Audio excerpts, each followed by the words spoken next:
Hello everybody and welcome back. And in the previous tutorials we finished setting up our Kali Linux machine and setting up our ethical hacking environment, and we are almost ready to start learning the methods and the attacks of hackers. But before we do that, I need to introduce you to some of the networking terms and some of the ethical hacking terms that you need to know in order to be able to follow with this course. This is just some of the basic terms that you all probably already know, but just in case we'll cover them shortly, one by one. So in this part 1 we will cover only networking terms, and in the next part we will cover the ethical hacking terms. So let's start off with the basic one, which is TCP/IP model. Well, TCP/IP model basically uses client-server model of communication in which a user or a machine, for example, is provided a service like sending a web page by another computer in the network. So there are 7 layers of this module, and they go in order as a physical layer: data layer, network layer, transport layer, session layer, presentation layer, and the last one is application layer. So the next thing we need to cover is IP addresses, and I already ran the command ifconfig, which we covered before, and you can see that here I have 2 interfaces, the WLO interface and the NO1 interface. They both, if they were both were to be connected to the internet, they would both have different IP addresses, local IP addresses.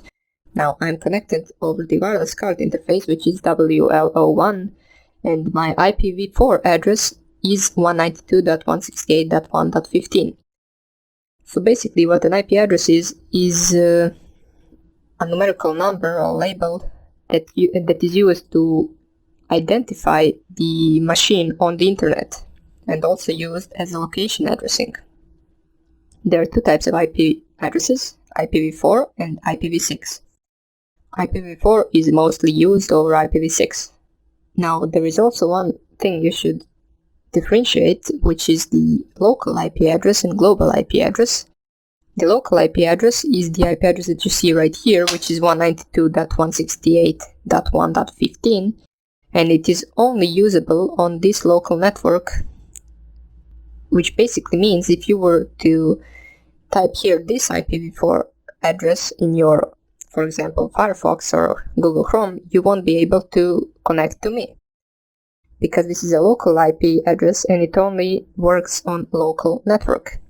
Now the global IP address is used by a router to communicate with the entire internet. For example, you can find out what your global IP address is by typing in the Google, "What is my IP?" Just click on the first link and it will show you what your global IP address is. The next thing you should cover is the MAC address. The MAC address for media access control is address, basically a physical address given to a network adapter when it is manufactured. You can find out what your MAC address is by typing in the same command, which is ifconfig, which will also show you the different MAC addresses for all your interfaces, for all your network interfaces. Now here we can see this is the MAC address of my wireless interface. It is right here. And my other network interface, which is not connected to the internet at the moment, has this MAC address. It is a physical MAC address, and it is also a unique MAC address. It is hardwired or hard-coded onto your computer's network interface card. The next thing are routers. Well, routers, we all have them at our own home. It is a common device. We usually call it a router, but it is actually a piece of network hardware that allows communication between your local home network and the internet. It is also a layer of protection for your local machines. The next thing you should know are TCP and UDP protocols. Those are the most known protocols and the most basic protocols. They're used basically for communication, and they are basically used to establish a connection between one computer and another computer.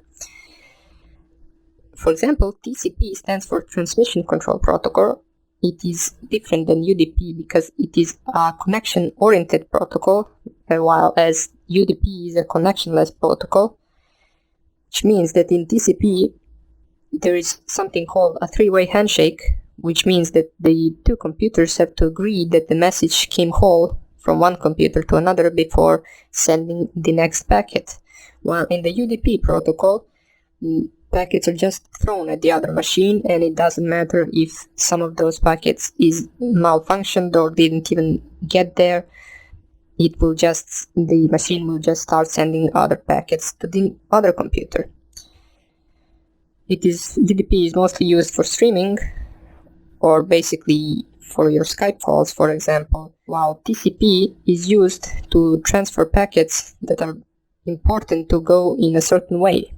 They're all labeled, those packets are labeled with different numbers, so that when one machine sends to the other machine a program or a file, it should all come in order that follows those numbers. So basically for the TCP there is a guarantee that the data transfer remains intact and arrives in the same order in which it was sent. While in the UDP it's not like that. Now the next is the ARP protocol, which stands for the Address Resolution Protocol. It is a communication protocol used for discovering the link layer address, such as MAC address, associated with a given internet layer address. Now this mapping is a critical function in the Internet Protocol suite. It basically has two types of ARP protocols, the request type and the reply type. The request type requests a certain MAC address of a machine of which it knows the IP address and just wants to find out what its MAC address is, and the reply is the reply sent by that machine which says, hey, I am 192.168.1.5 and this is my MAC address, for example. That is ARP protocol. It is used for ARP spoofing in man-in-the-middle attacks, which we will be covering later on. And there are a bunch of other protocols that you should check out if you don't know what they do, such as FTP, TFTP, SMTP, ICMP, and many more. But what more important protocols for us are the HTTP and HTTPS protocols.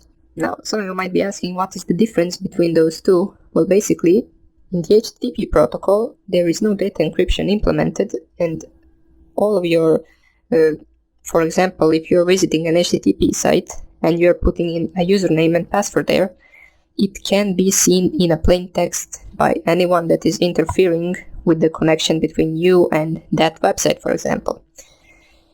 As in the HTTPS, there is the addition S, as you can see, which stands for SSL or TLS, which is Secure Sockets Layer, Transport Layer Security, which basically encrypts your data and doesn't allow anyone who is interfering with the connection to see your data in plain text. They're all encrypted and hard to decrypt. For example, if there are some SSL vulnerabilities out there, that's why most of the websites, HTTP websites nowadays use TLS. There are 3 versions of TLS, I believe, 1, 2, and 3, and they're secure. And the last thing that you need to know is the DNS, which basically you use all day every time you visit a website. It is useful for us humans because we cannot remember numbers that well as we can remember words. So for example, if you want to visit facebook.com, without DNS you would need to know the Facebook's IP address. And you would always type in the Google search bar, instead of facebook.com, you would just type here the number or the IP address of Facebook. Now DNS allows us to instead of the IP address, remember just the name, and then it translates the name into the IP address. It is a very important thing in the networking protocols, and it is also one of the main things to attack. We will be doing DNS attacks later on as we go with the course.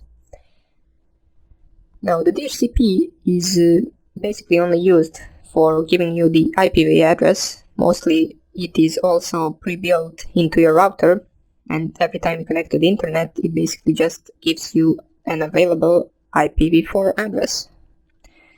So that's about it from these networking terms. You should all learn more about them if you want to. I won't be covering this. Is not a networking course. You should just search them up on the Google and basically just read more about them if you want to.